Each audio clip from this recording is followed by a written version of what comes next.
Tafsir kedua, artinya sering safar, karena biasa mereka dulu safar membawa tongkat, dan tongkat dibawa di pundaknya dengan diikatkan bekalnya di tongkatnya, itu sering safar. Dia tidak pernah meletakkan tongkatnya dari pundaknya, artinya sering bepergian. Itu juga satu aib. Artinya engkau akan ditinggal-tinggal terus. Ini orang sering keluar, sering safar. Ala kulli hal, apakah tafsir pertama bahwa dia darrabun lin nisa, banyak memukul perempuan, atau dia sering safar, itu adalah sesuatu yang kalau saja bukan karena pernikahan, aib yang tidak boleh diceritakan. Tetapi khusus untuk masalah ini dikecualikan. Sehingga kalau perantara tadi ditanya, dia berkewajiban untuk menjawabnya apa yang dia tahu. Yang saya tahu begini, selebihnya wallahu ta'ala alam wala nuzakki 'ala Allahi ahada. Saya tidak mensucikan seorang pun di hadapan Allah Subhanahu wa taala. Allah yang lebih tahu. Saya tahu hanya ini saja. Barakallahu fikum. Wallahu ta'ala a'lam bis-shawab.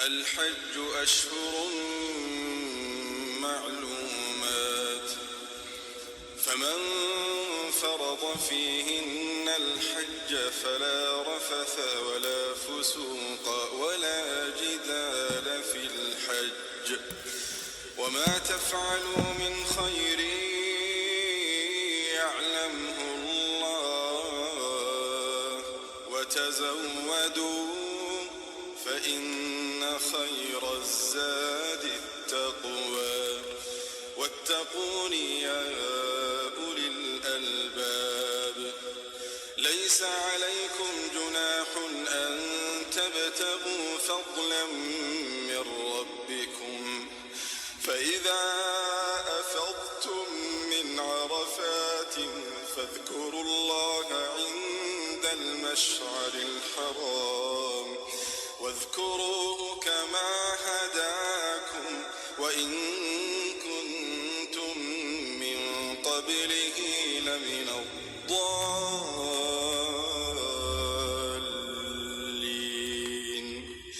ثم أفيضوا من حيث أفاض الناس واستغفروا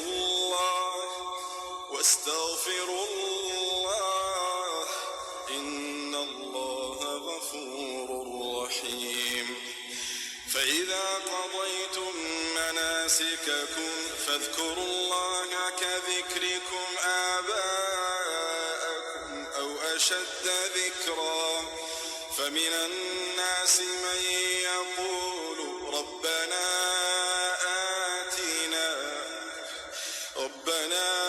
آتنا في الدنيا وما له في الآخرة من خلاق ومنهم من يقول ربنا آتنا في الدنيا حسنة وفي الآخرة حسنة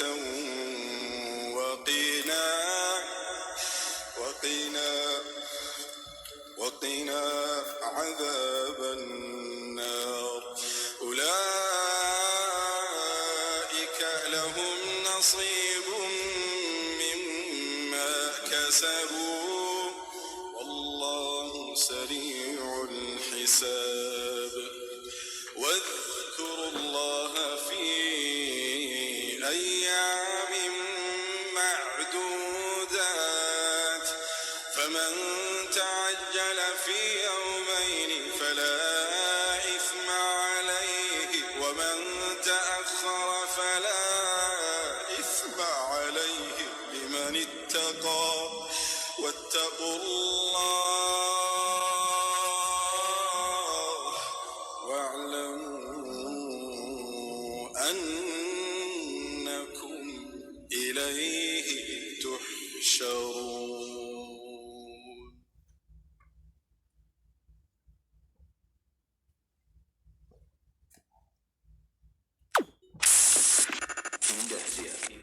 إذاعة الإسلامية أهل السنة والجماعة.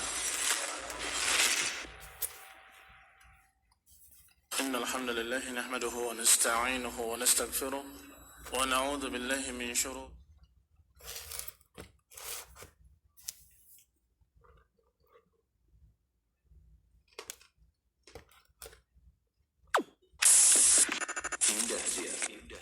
Idha'atul Islamiyah Ahlus Sunnati wal Jamaah. Ya, masih di 91,8 FM Radio Indah, siaran dakwah Indah Ahlussunnah wal Jamaah. Saudara pendengar, semoga dirahmati Allah Subhanahu wa taala dimanapun Anda berada. Terima kasih jazakumullah khairan keseluruhan kepada Anda semua yang masih tetap setia mendengarkan serta mengikuti acara-acara kami di kesempatan sore hari ini. Ya, dan tadi sudah sama-sama kita dengarkan beberapa lantunan murotal dan juga selingan yang lainnya untuk Anda semua. Ya, dan rangkaian acara kita selanjutnya insya Allah sesaat lagi kita akan sama-sama mengikuti satu buah rekaman kajian bersama Ustaz Muhammad bin Marasawed Hafizullah Ta'ala, yaitu kajian kitab Ighathatul Lahfan, dan pembahasan di kesempatan sore hari ini adalah jadilah di dunia seperti musafir. Ya, setelah itu kita juga akan mengikuti kajian langsung dari Masjid Abu Bakar As-Siddiq Mahadi Usuna Cirebon bersama Ustaz Komar Suhaidi Hafizullah Ta'ala, yaitu kajian melanjutkan kitab Al-Kabair dan pembahasan durhaka kepada orang tua, dosa yang membinasakan. Ya, langsung saja kita akan sama-sama dengarkan dari studio. Kami yang bertugas mengucapkan selamat mendengarkan. Barakallahu fikum. Innal hamdalillah nahmaduhu wa nasta'inuhu wa nastaghfiruh wa na'udzu billahi min shururi anfusina wa min sayyiati a'malina. Man yahdihillahu fala mudilla lahu wa man yudlil fala hadiya lahu.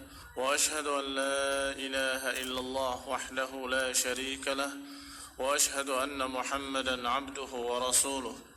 Sallallahu alaihi wa ala alihi wa ashabihi wa tabi'in وتابع التابعين ومن تبعهم بإحسان إلى يوم الدين. يا أيها الذين آمنوا اتقوا الله حق تقاته ولا تموتن إلا وأنتم مسلمون. يا أيها الناس اتقوا ربكم الذي خلقكم من نفس واحدة وخلق منها زوجها وبث منهما رجالا كثيرا ونساء واتقوا الله الذي تساءلون به والأرحام إن الله كان عليكم رقيبا. يا أيها الذين آمنوا اتقوا الله وقولوا قولا سديدا يصلح لكم أعمالكم ويغفر لكم ذنوبكم ومن يطع الله ورسوله فقد فاز فوزا عظيما. أما بعد، فإن خير الحديث كتاب الله وخير الهدي هدي محمد صلى الله عليه وعلى آله وسلم وشر الأمور محدثاتها فإن كل محدثة بدعة وكل بدعة ضلالة وكل ضلالة في النار. Ikhwani fi din, a'azakumullah, kaum muslimin yang saya hormati. Masih kita membaca ucapan para ulama bahwasanya mereka menyatakan yang namanya ikut jamaah, hadis-hadis, ayat-ayat yang memerintahkan kita untuk tetap bersama jamaah, yakni bersama al-haq. Wa in kunta wahdak, yakni engkau tetap bersama kebenaran walaupun engkau sendirian. Dan sudah dibahas pula kenapa yang namanya al-haq dikatakan jamaah, karena al-haq adalah apa yang dijalani oleh jamaah pertama, jamaah para sahabat dengan Rasulullah sallallahu alaihi wa ala alihi wasallam. Maka ikhwan fillah, a'azakumullah, kaum muslimin yang saya hormati, di sini ada ucapan Na'im bin Hammad rahimahullahu taala. Qala ya'ni idza fasada al-jama'ah fa'alayka bima kanat 'alayhi al-jama'ah qabla an tafsud. Kata Na'im bin Hammad rahimahullah, makna 'alaikum bil jama'ah yakni idza fasada al-jama'ah, kalau jamaah kaum muslimin telah rusak, maka atas kamu untuk bersama jamaah yang pertama dulu. Perhatikan al-jamaah dengan al-jamaah. Al-jamaah yang pertama kembalinya kepada al-jamaah yang sekarang dalam artian lughatan, secara bahasa, yang dikumpulan kaum muslimin. Sedangkan al-jamaah yang kedua adalah al-jamaatul ula, jamaah yang pertama yaitu Rasulullah dan para sahabatnya. Sehingga dikatakan oleh Na'im bin Hammad, kalau jamaah kaum muslimin ini rusak, kalau kebanyakan kaum muslimin, masyarakat kaum muslimin, pimpinan dan penguasa kaum muslimin sudah mulai keluar dari al-haq, maka atas kalian untuk tetap bersama jamaah yang pertama, jamaah yang terdahulu. Wa in kunta wahdak, walaupun kau sendirian. Apa itu jamaah yang terdahulu? Jamaah qabla an tafsud. Jamaah sebelum rusak. Jamaah ketika masih dalam keadaan utuh. Yang Rasulullah SAW menyatakan alaikum, atas kalian untuk bersama jamaah. Yang Rasulullah SAW menyatakan ketika ditanya siapa yang selamat dari 73 golongan, kata Rasulullah SAW, al-jamaah. Siapa yang dimaksud? Ma ana alaihi al-yawm wa ashabi, yaitu yang aku dan para sahabatku ada hari ini, atau yang aku dan para sahabatku ada di atasnya hari ini. Berarti jamaah qabla an tafsud, kaum muslimin sebelum rusak, yaitu mereka para sahabat ridwanullah alaihim ajma'in, dan juga dimasukkan oleh para ulama yang kedua, yaitu para tabi'in, dan yang ketiga para tabi'it tabi'in. Karena Rasulullah SAW menyatakan khairun nasi qarni, thumma alladhina yalunahum, thumma alladhina yalunahum. Sebaik-baik manusia adalah generasiku, dan kemudian yang berikutnya, yang berikutnya. Sehingga mereka lah yang dimaksud al-jamaah. Dan yang dimaksud adalah al-jamaah adalah al-haq yang dipegang oleh mereka. Ikutilah jamaah, yani ikutilah al-haq yang dipegang oleh al-jamaah. Kata Na'im bin Hammad rahimahullah, fa innaka antal jamaah hina idin. Maka peganglah apa yang dipegang oleh mereka, wa in kunta wahdak, walaupun kau sendirian. Fa innaka antal jamaah hina idin. Karena kalau engkau berada di atas kebenaran, maka engkaulah jamaah ketika itu. Dzakar al-Baihaqi, demikian disebutkan oleh al-Baihaqi rahimahullah, dan juga lain-lainnya. Wa qala Abu Syamah an Mubarak an al-Hasan al-Basri, dan berkata Abu Syamah dari Mubarak dari al-Hasan al-Basri rahimahullah, qala as-sunnah walladhi la ilaha illahu bainal ghali wal jafi. Yang namanya sunnah, ajaran sunnah Rasulullah alaihi salatu wassalam, demi Allah yang tidak ada ilah kecuali dia, adalah bainal ghali wal jafi. Yang namanya sunnah adalah di antara al-ghali wal jafi, di antara yang berlebih-lebihan, ekstrim, melampaui batas, dan al-jafi yang berkurang-kurangan, yang banyak meninggalkan prinsip-prinsip sunnah, prinsip-prinsip agama. Maka kata Al-Hasan rahimahullah, fasbiru alaiha rahimakumullah. Sabarlah di atas sunnah tadi, semoga Allah merahmati kalian. Kalau berlebih-lebihan, lebih dari ajaran Rasulullah, itu namanya ghali, hulu. Kalau tidak dilaksanakan ajaran Rasulullah, ditinggalkan prinsip-prinsip sunnah, maka itu namanya jafi. Maka sunnah bainal ghali wal jafi. Yang namanya sunnah antara keduanya, di antara yang berlebih-lebihan dan di antara yang berkurang-kurangan. Fa inna ahlus sunnah kanu aqallan nas fima madha wa hum aqallun nas fima baqi. Yang namanya ahlus sunnah, kata Al-Hasan Al-Basri, adalah mereka sedikit ketika itu, di awal pertama dari apa yang telah lewat, dan juga sedikit di sisa terakhir. Ya, ada diawali dengan sedikit dan diakhiri dengan sedikit. Ahlus sunnah dulu sedikit dan nanti pun akan sedikit. Ikhwan fillah azakumullah, alladzina lam yadhhabu ma'a ahli al-itraf fi itrafihim, yaitu orang-orang yang tidak bermadhab, tidak berjalan bersama mereka ahlul itraf, orang yang ahlul dunia, orang yang berlebih-lebihan dalam dunia bersama itraf mereka, tidak melampaui batas bersama orang-orang yang melampaui batas.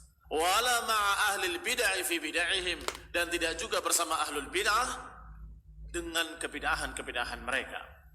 Wa sabaru ala sunnatihim, dan mereka adalah orang-orang yang sabar di atas sunnah-sunnah yang mereka pegang. Hatta liqawaribihim fakadzalika insyaallah fakunu. Mereka akan sabar di atas sunnah-sunnah mereka walaupun terhadap kerabat-kerabat mereka. Fakadzalika insyaallah fakunu, maka yang demikianlah hendaklah kalian, hendaklah menjadi seperti mereka. Kunu, jadilah kalian kadzalik, seperti mereka yang disebut tadi, yang tengah-tengah antara ifrat dan tafrid, tengah-tengah antara ghali dan jafi, tengah-tengah antara ekstrim kanan, ekstrim kiri, tengah-tengah antara yang berlebih-lebihan dan yang berkurang-kurangan, yaitu yang berpegang dengan sunnah Rasulullah, tidak berjalan bersama ahlul itraf, orang-orang yang melampaui batas dalam dunia, dan juga tidak berjalan bersama ahlul bid'ah, ahlul dalal, kelompok-kelompok sesat. Fakadzalika fakunu, maka hendaklah kalian jadi seperti ini, kata beliau Hasan al-Basri rahimahullah. Wa kana Muhammad ibn Aslam at-Tusi, dan bahwasanya seorang alim yang bernama Muhammad ibn Aslam at-Tusi, al-imam al-muttafaq ala imamatihi, yang disepakati keimamannya, diakui keilmuannya dan keimamannya, ma'a rutbatihi, dengan kedudukannya, atba'an nas lis-sunnah fi zamanih, seorang yang paling mengikut sunnah di zamannya. Hatta qala, hingga dikatakan, ma balaghani sunnatun an Rasulillah sallallahu alaihi wa ala alihi wasallam illa amiltu biha. Sampai dikatakan oleh beliau bahwasanya tidaklah sampai kepadaku satu sunnah dari Rasulullah sallallahu alaihi wasallam kecuali aku akan mengamalkannya. Walaqad harastu ala an atufa bil baiti rakiban, bahkan aku sudah bersungguh-sungguh ingin tawaf mengelilingi Ka'bah di atas kendaraan seperti Rasulullah SAW. Tidaklah datang kepadaku sunnah Rasulullah kecuali aku menerapkannya dan mengikutinya. Sampai-sampai tawaf di atas kudanya, di atas untanya seperti Rasulullah, aku ingin terapkan. Fama makkantu min dzalik, tetapi tidak memungkinkan bagiku. Ini mengenalkan siapa Muhammad bin Aslam at-Tusi. Sesungguhnya yang akan kita baca adalah riwayat ketika su'ila ba'du ahli ilmi, ketika beberapa ahlul ilmi, para ulama ditanya di zaman beliau, di zaman Muhammad bin Aslam at-Tusi, ditanya anis sawadil a'zam, ditanya tentang apa makna as-sawadil a'zam dalam hadis Rasulullah SAW, alaikum bis sawadil a'zam, atas kalian untuk bersama mayoritas. Sawadil a'zam, yang hitam besar, artinya adalah yang paling dominan, yang paling dominan. Atas kalian untuk bersama yang paling dominan. Mereka yang fi qulubihim marad, yang dalam hatinya ada penyakit hizbiyah, langsung menafsirkannya berarti ini adalah dalil demokratisme, dalil perlunya kita memakai ajaran demokrasi. Kita katakan pada mereka, sabar, tamahal ya ikhwan, jangan terburu-buru. Dengarkan ucapan para ulama ketika ditanya apa itu sawadul a'zam, alladzina jaa fihimul hadits, yang datang hadis-hadis Rasulullah, di antaranya idza ikhtalafan nas fa'alaikum bisawadil a'zam, kalau manusia berselisih maka atas kalian untuk tetap bersama sawadil a'zam, untuk tetap bersama yang dominan. Ternyata dijawab oleh mereka, ulama ini ulama semasa Muhammad bin Aslam at-Tusi. Ketika ditanya apa itu sawadul a'zam, dijawab oleh mereka, as-sawadul a'zam Muhammad bin Aslam at-Tusi. Satu orang yang disebut. As-sawadul a'zam adalah Muhammad bin Aslam at-Tusi, huwa as-sawadul a'zam. Dialah as-sawadul a'zam, wa sadaqallah. Dan benar, mereka membenarkan Allah Subhanahu wa taala. Wa sadaqallah, yang membenarkan Allah Subhanahu wa taala, yang mereka benar dalam tafsiran itu, bahwa yang dimaksud sawadul a'zam adalah yang dominan. Dan siapakah yang akan mendominasi kaum muslimin?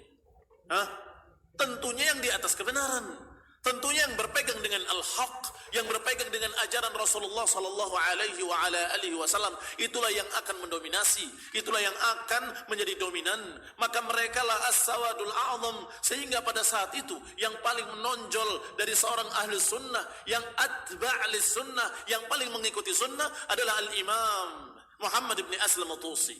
Maka ketika ditanya apa itu sawadul a'zam, as-sawadul a'zam huwa Muhammad bin Aslam at-Tusi rahimahullah. Tentunya di masa lain akan lain. Siapa mereka para ulama yang paling berpegang sebagai imam dalam sunnah? Maka merekalah yang dikatakan as-sawadul a'zam. Berarti makna sawadul a'zam sama dengan makna al-jamaah. Jangan dibedakan. Apa makna al-jamaah tadi kata Ibnu Mas'ud radhiyallahu taala anhu? Al-haq. In kunta 'ala al-haq fa anta al-jamaah. Kalau engkau di atas kebenaran, engkaulah jamaah. Wa in kunta wahdak, walaupun engkau sendirian, engkau jamaah. Sawadul a'zam juga demikian. Kalau kamu tafsirkan dengan bahasa, tapi kan maknanya sawadul a'zam itu artinya yang terbanyak. Baik, al-jamaah apa maknanya? Juga sama, maknanya kumpulan orang. Tetapi mereka para ulama dari kalangan salaf, dari para sahabat, pada tabi'in, dan yang mengikuti mereka, paham betul Mereka fuqaha, mereka faqih, mereka paham bahwa yang dimaksud al-jamaah adalah al-jamaatul ula, yang mendominasi adalah ajaran Rasulullah sallallahu alaihi wa ala alihi wasallam.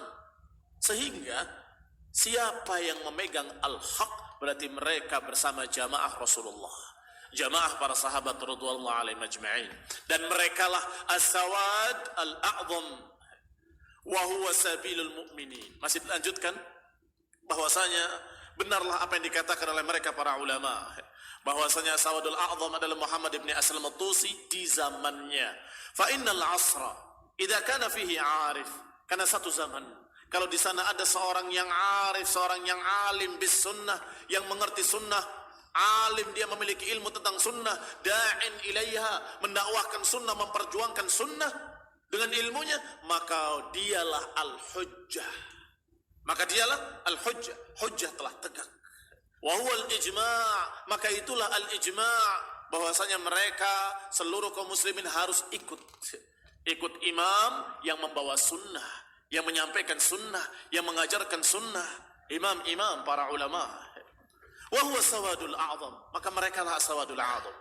Huwa sabilul mu'minin, itulah sabilul mu'minin, yang Allah mengancam mereka-mereka yang tidak mau menjalaninya, yang tidak mau menjalani jalannya orang-orang mukmin. Allah katakan, wa man yushaqiqir rasul min ba'di ma tabayyana lahul huda wa yattabi' ghayra sabilil mu'minin nuwallihi ma tawalla wa nuslihi jahannam wa sa'at masira. Kata Allah, barang siapa yang menyelisihi jalan Rasul dan tidak mau mengikuti jalannya mukminin. Perhatikan kalimat ini.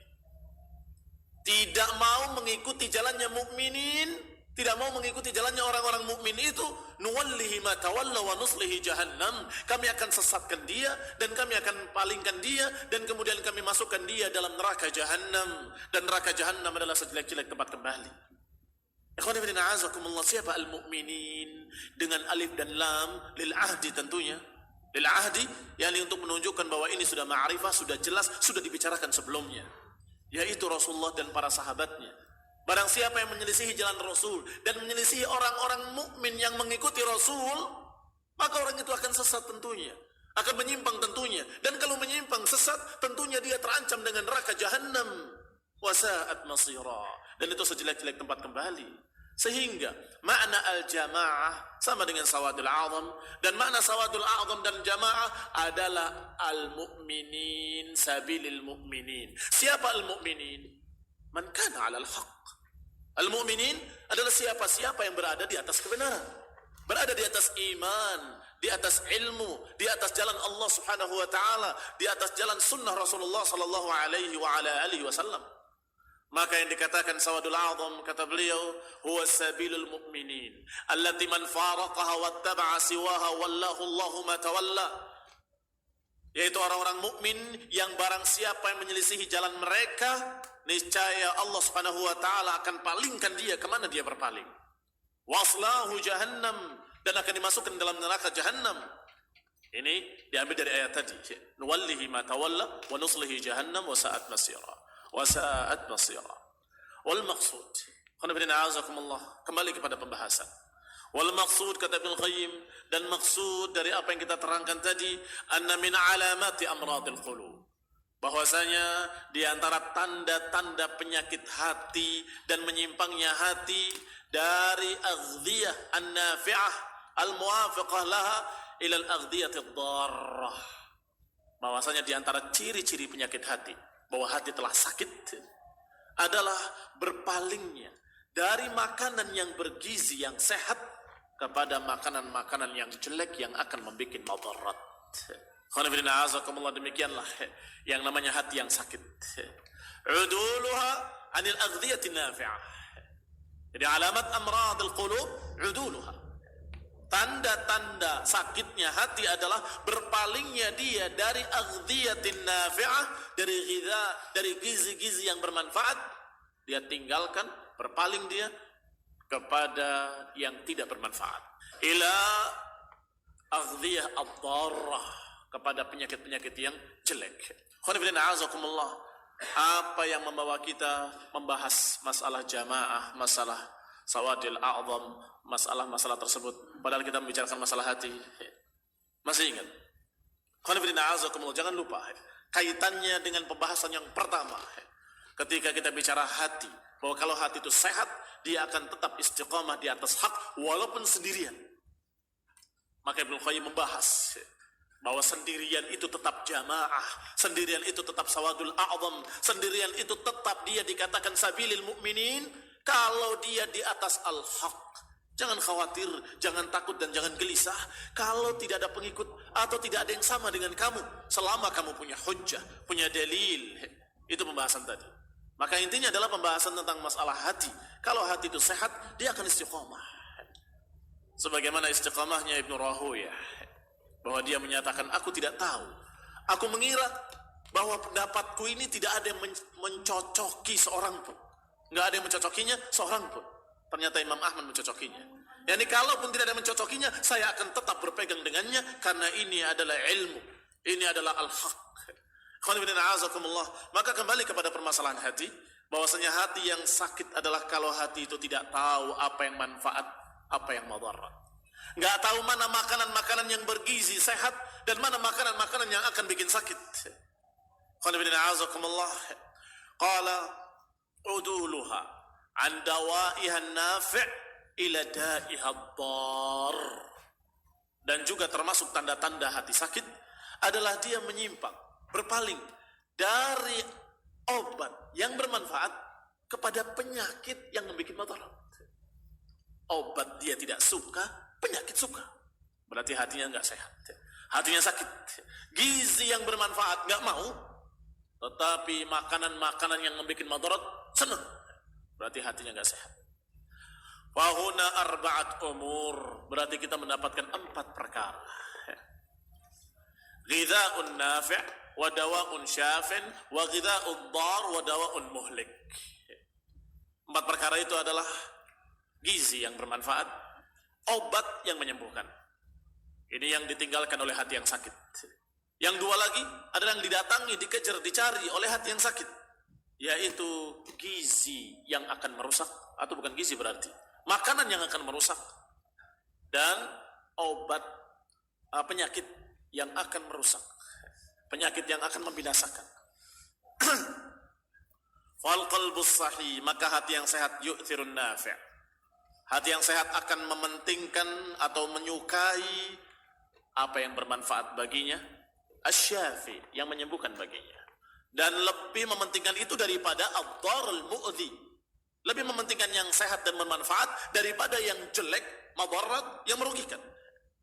Adapun qalbul marid, hati yang sakit, bididdi dzalik. Adapun hati yang sakit sebaliknya, yakni lebih mementingkan ad-darul mu'dhi, lebih mementingkan yang jelek dan merusak, dan dia tidak suka dengan yang bermanfaat dan menyembuhkan.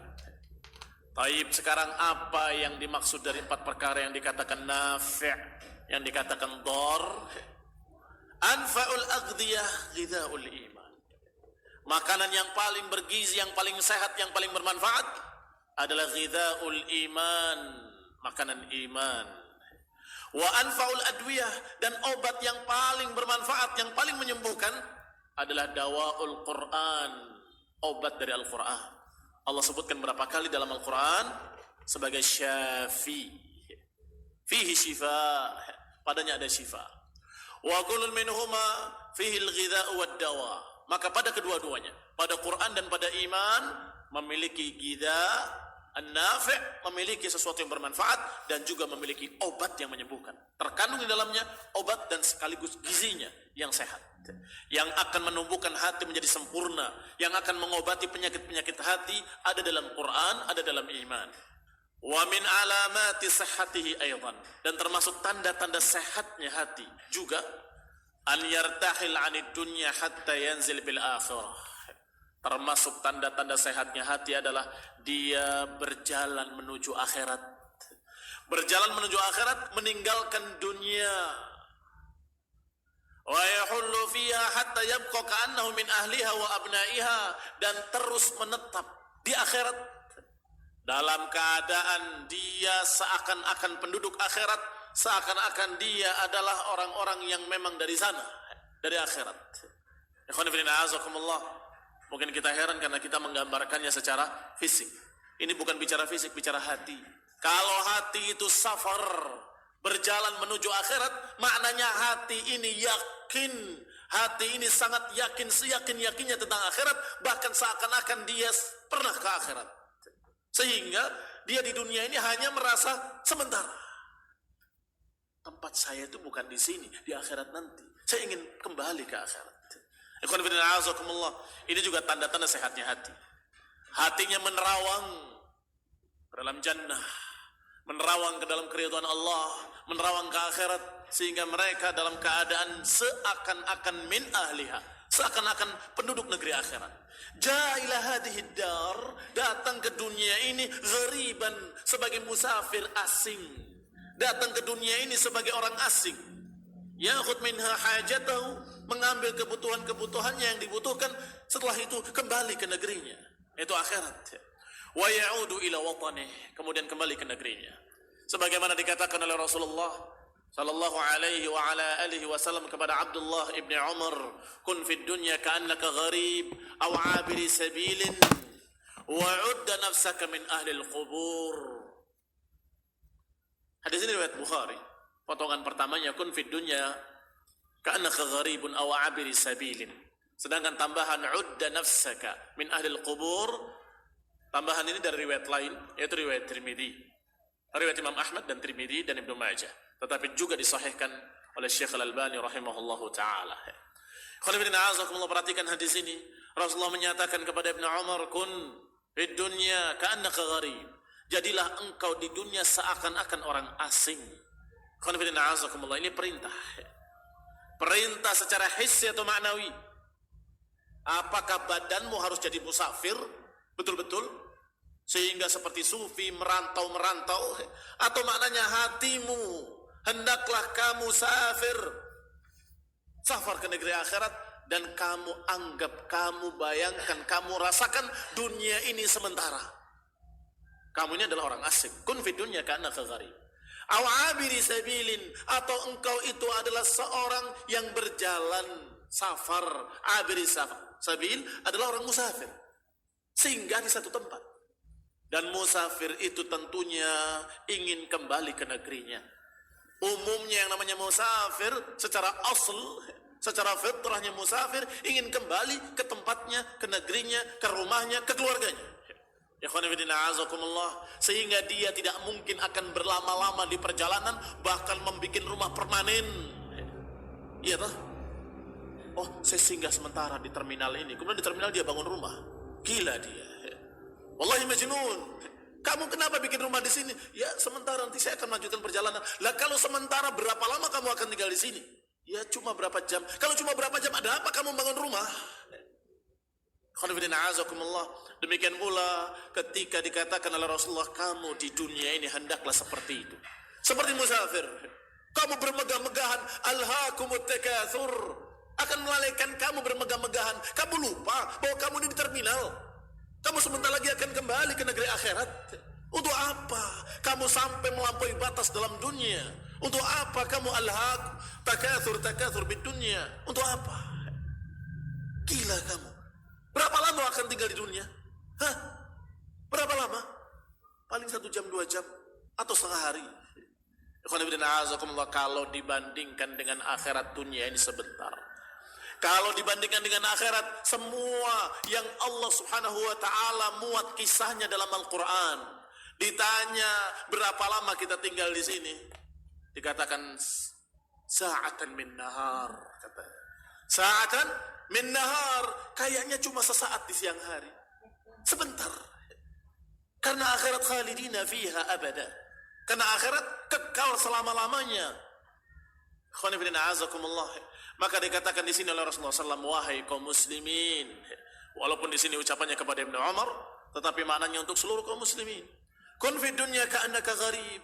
Jadilah engkau di dunia ini seperti musafir. Para pelancong yang sesungguhnya asalnya dari akhirat akan kembali ke akhirat, maka di dunia ini hanya sementara. Karena ada kebutuhan-kebutuhan yang Allah perintahkan, maka kerjakanlah perintah-perintah Allah. Setelah itu kembali. Fahaya ala jannati adnin, fa innaha manazilukal awla, wa fiha al-mukhayyamu, walakinnana sabyul adui fahal tara na'udu ila awtanina wa nusallimu. Kata seorang penyair, mari kita pulang ke surga Aden, karena itulah tempat tinggal kamu yang paling utama. Tempat tinggal kalian yang paling utama adalah surga.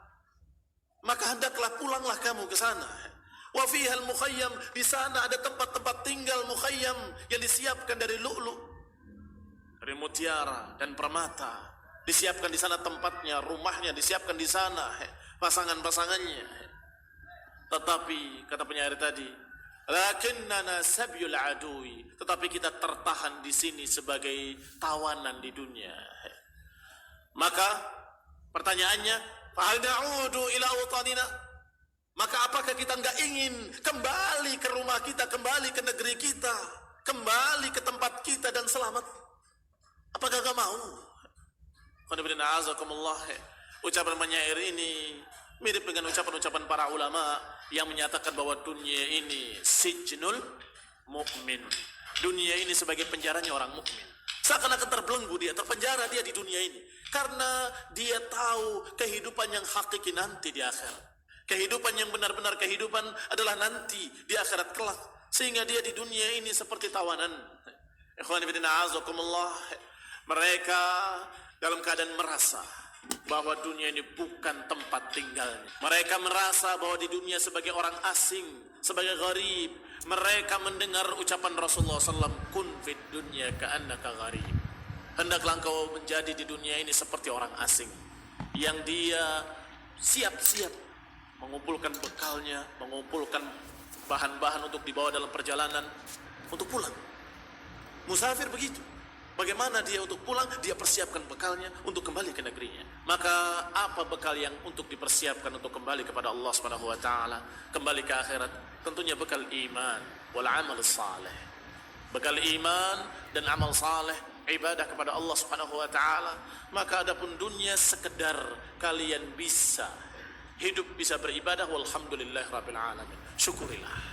Kalau Allah berikan berlebihan, alhamdulillah, syukurilah. Keluarkanlah untuk sedekah, bantulah fuqara wal masakin, alhamdulillah. Karena itu bukan intinya. Intinya adalah menyiapkan bekal untuk akhirat karena kita musafir. Ikhwani fid din, a'azakumullah.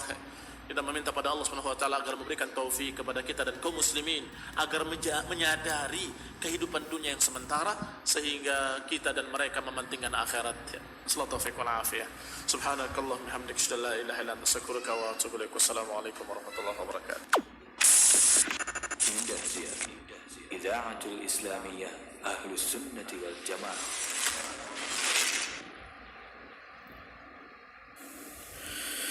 Ya, masih di 91,8 FM Radio Indosiar. Siaran dakwah Indah Ahlussunnah wal Jamaah. Saudara pendengar, semoga dirahmati Allah Subhanahu wa taala dimanapun Anda berada. Terima kasih. Jazakumullah khairan kepada Anda semua yang masih tetap setia mendengarkan serta mengikuti acara-acara kami di kesempatan sore hari ini di edisi hari Ahad tanggal 8 Rabiul Awal 1445 Hijriah atau yang bertepatan dengan tanggal 24 September 2023 Masehi. Ya, dan baru saja kita sama-sama mengikuti satu buah rekaman kajian kitab Ighatsatul Lahfan bersama Ustaz Muhammad bin Umar As-Sawed hafizallahu taala dengan pembahasan jadilah di dunia seperti musafir. Semoga apa yang beliau sampaikan di dalam kajian tadi bisa memberikan faedah serta manfaat bagi kita semua. Barakallahu fikum. Ya, baiklah saudara pendengar yang semoga dirahmati Allah Subhanahu wa taala dimanapun Anda berada. Waktu di studio saat ini menunjukkan pukul 16:38 menit. Dan rangkaian acara kita selanjutnya kita menantikan satu buah kajian, yaitu kajian kitab Al-Kabair, melanjutkan pembahasan kitab Al-Kabair bersama Al-Ustaz Komar Suaidi LC hafizallahu taala. Ya, durhaka kepada orang tua dosa yang membinasakan. Ya, ini salah satu dosa-dosa besar yang terkadang ya mungkin ada sebagian atau sedikit ya atau mungkin banyak juga menganggap bahwasannya durhaka ataupun juga mungkin hal-hal yang sifatnya mendurhakai orang tua ya terkadang tanpa disadari ya dilakukan, baik itu dalam bentuk ucapan, naudzubillah, apalagi dengan tindakan yang menyakiti perasaan orang tua yang sesungguhnya itu adalah termasuk dari dosa-dosa besar, tentu saja yang ancamannya Allah ancamkan dengan neraka ya. Ya, dan semoga dengan kita terus belajar, kita terus thalabul ilmi, kita bisa mengetahui ya dosa-dosa besar apa saja ya selain syirik ya, menyekutukan Allah, tentunya dosa yang tidak bisa atau tidak diampuni ya apabila dibawa sampai mati ya. Ya, ada dosa-dosa besar yang seharusnya kita hindari ya, karena dosa-dosa besar tersebut tentunya ancamannya neraka. Oleh sebab itu kita harus terus ya thalabul ilmi agar kita bisa lebih memperkaya ilmu lagi untuk kita amalkan, agar kita bisa terhindar dari perbuatan-perbuatan yang termasuk dari dosa-dosa besar. Baiklah saudara pendengar,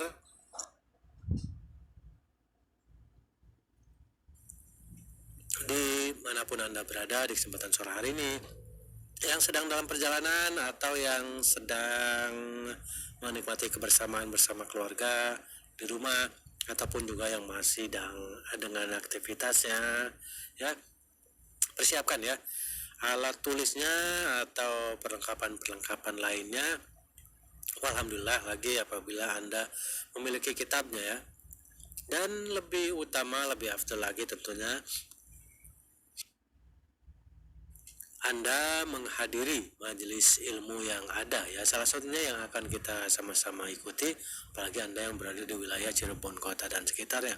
Tentunya faedah serta keutamaan yang besar yang akan kita dapatkan dengan kita duduk secara langsung di majelis-majelis ilmu yang diselenggarakan ya. Selain kita bisa mendengarkan secara langsung, kita juga bisa mengikuti dari kajian yang sedang disampaikan ya, kita bisa mencatat faedah-faedahnya, kita juga bisa mengikuti atau sambil kita membaca kitab yang sedang dibahas tersebut. Barakallahu fikum. Sehingga apa yang kita dengarkan, apa yang kita dapatkan, untuk kemudian kita bisa simpan, kita bisa kembali menyampaikannya ya pada orang-orang di sekitar kita. Kita mulai dari keluarga kita dulu, kemudian orang-orang terdekat kita ya, kepada teman-teman kita. Semoga itu bisa menjadi amal jariah bagi kita, terutama apabila orang yang kita beri atau kita sampaikan faedah-faedah ilmu tersebut mengamalkan apa yang kita sampaikan. Barakallahu fikum ya. Sungguh nikmat sekali tentunya apabila kita terus mendapatkan pahala ketika kita sudah meninggal nanti, ketika sudah mati nanti ya, dengan sebab dari orang lain mengamalkan apa yang kita sampaikan. Barakallahu fikum. Baiklah saudara pendengar yang semoga dirahmati Allah Subhanahu wa taala, saat ini juga nampaknya para hadirin, para jamaah ya tengah mempersiapkan ya catatan-catatannya tentunya agar bisa lebih fokus lagi mendengarkan apa yang disampaikan oleh Ustaz Komar Suhaidi hafizallahu taala ya. Dan sambil kita menantikan kajian serta mendengarkan faedahnya, kita akan selingi dulu dengan beberapa selingan berikut ini. Jadi tetap di 91,8 FM Radio Indah siaran dakwah Indah Ahlussunnah wal Jamaah. Ya, dari studio kami yang bertugas mengucapkan selamat mendengarkan. Barakallahu fikum.